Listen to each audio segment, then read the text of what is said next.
Black Box Podcast, BBOR, Black Box Online Radio, coming to you from West Virginia.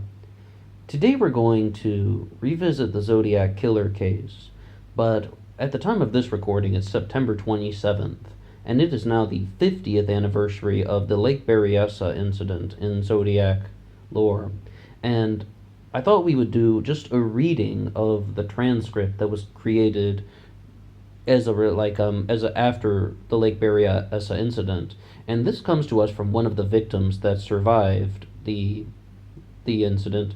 And here we have the Lake Berryessa transcript. So first we'll kind of read this off, and then we'll have a little bit of a discussion. And there are three people involved with this. There is Brian Hartnell, the victim that survived, Cecilia Shepard, and the Zodiac Killer. "What do you want?" asked Cecilia. "Now take it easy," he said. "All I want's your money. There's nothing to worry about. All I want is your money." "Okay," said Brian, "whatever you say. I want you to know that I will cooperate with you, but I'll do whatever you say. We'll do it. Do you want me to come up, or do you want me to put my hands up or down?" "Just don't make any fast moves," he said. "Come up slowly." "But we don't have any money," said Brian. "All I have is 75 cents. "That doesn't matter. Every little bit helps." He paused. "I'm on my way to Mexico. I escaped from Deer Lodge Prison in Montana. Deer Lodge. I need some money to get down there." "Yeah, you're welcome to the money I have, but isn't there something else I can do for you? Like give you a check or something?" "No," he said. I can give you my phone number and you can call me," Brian reassured him. And there was no reply. I want to get in contact with you. I'm a sociology major, and maybe I can even offer you some more than that. Something more than you think you need." "No," he denied. "Well, is there anything you need?" "Yes," he said. "One more thing. I want your car keys. My car is hot."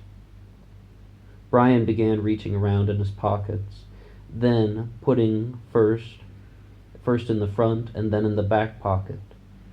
"I guess in all the excitement, I don't remember where I put them. Let's see.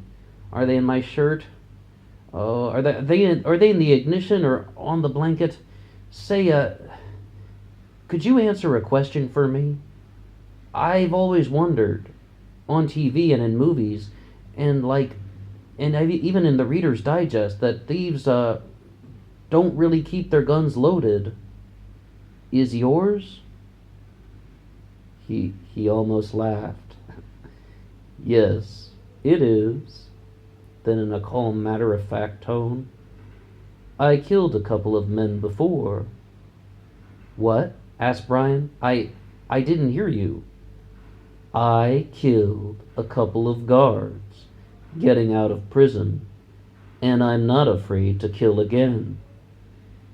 "Brian," said Cecilia, "do what he says." "Now I want you to tie the girl up." Cecilia reached for the rope, and then Brian took it from her back pocket.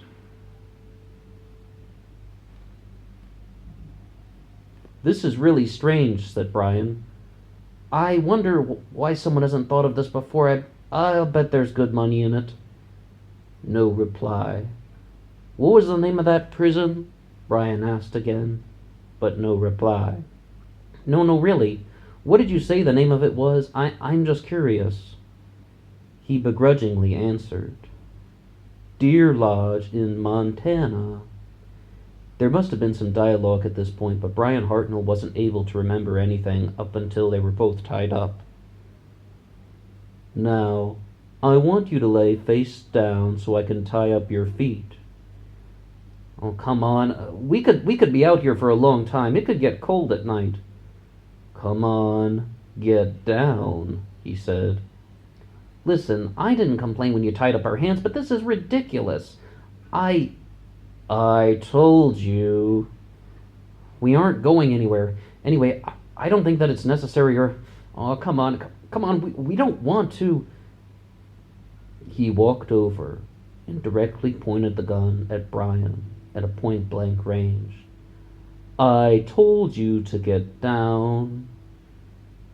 He tied up Brian's legs and then tied Cecilia's. Your hands are shaking. Are you nervous? Yes, I guess so.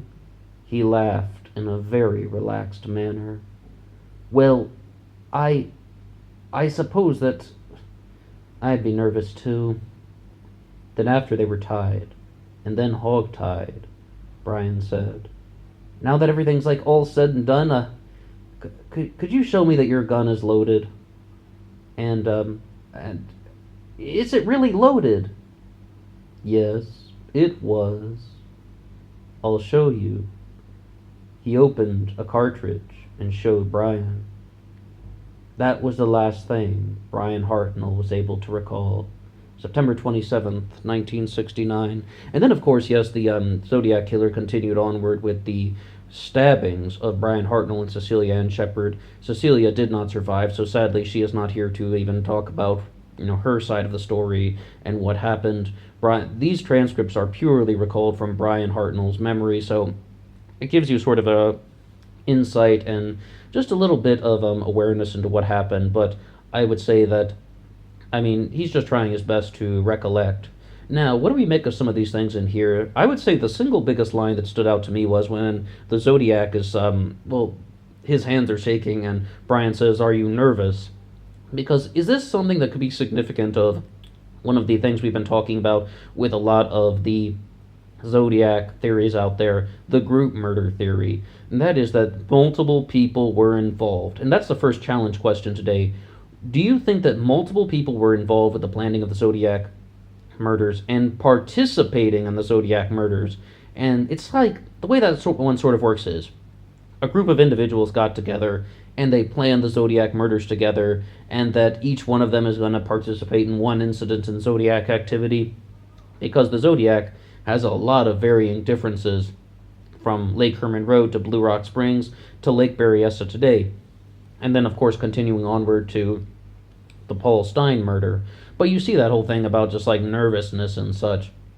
Is this the person's first time doing something like this? Because you see some major differences here. This was the first time, I believe, that the Zodiac Killer tied them up. If I recall correctly, but some details might escape me, but we have somebody who's tying people up. The Zodiac also measured the exact length of rope that was necessary to tie up human hands.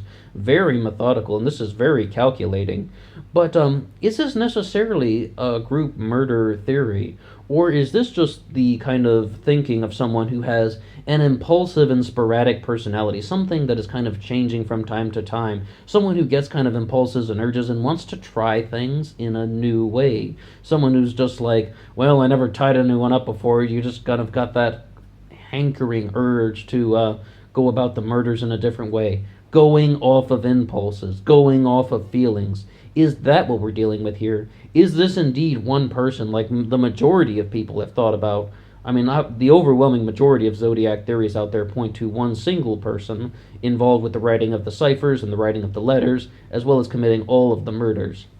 So it's like, what do you think that the transcript of Lake Berryessa says to you? Do you think that this was kind of like one person, or do you think that this was a group of individuals planned the Zodiac murders? Once again, Lake Herman Road, Blue Rock Springs, Lake Berryessa, the Paul Stine murder, and the possible Kathleen Johns incident in 1970. That, of course, is the alleged abduction. So when we want to look at something like this, I would say though that we probably shouldn't read too much into the details that were left behind by the Zodiac, talking about Deer Lodge Prison in Montana. I don't necessarily think that that's that valuable. I mean, most people really believe that we're supposed to be looking for somebody in the Bay Area, and I mean, I'm sure if we had a bigger connection to Deer Lodge, Montana, it would have been examined. And I don't, we know for a fact the Zodiac Killer did not go to Mexico because the Paul Stein murder happened on October 12th. Once again, so this is September 27th.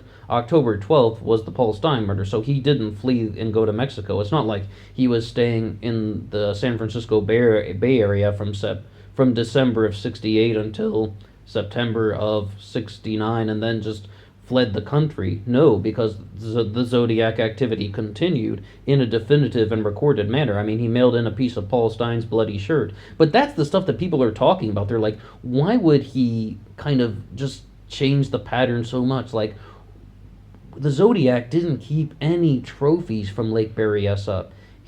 But he took a piece of Paul Stein's shirt and stole Paul Stein's wallet. So many differences are happening across the Zodiac spectrum. It's also important to note at Lake Berryessa that the Zodiac wrote the famous message on Brian Hartnell's car door and signed it with the Zodiac symbol, and he also wrote down the time that the murders occurred. Well, the murder rather, and the attempted murder of Brian Hartnell. And he wrote that happened at 6:30 p.m. And that's important because the Zodiac made the call to the police at 7:40 p.m., 1 hour and 10 minutes after the call. So you see that this is something that I find is just.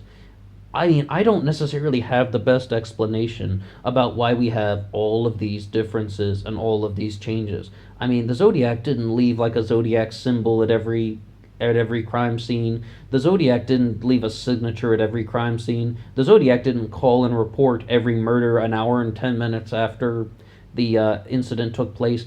There is not a lot of consistent activity going on, and that's why a lot of people think that this was like 5 different people got together and they each decided that they were going to commit one murder, and they wouldn't get caught if there were 5 people committing these murders because the police are going to be looking for one person.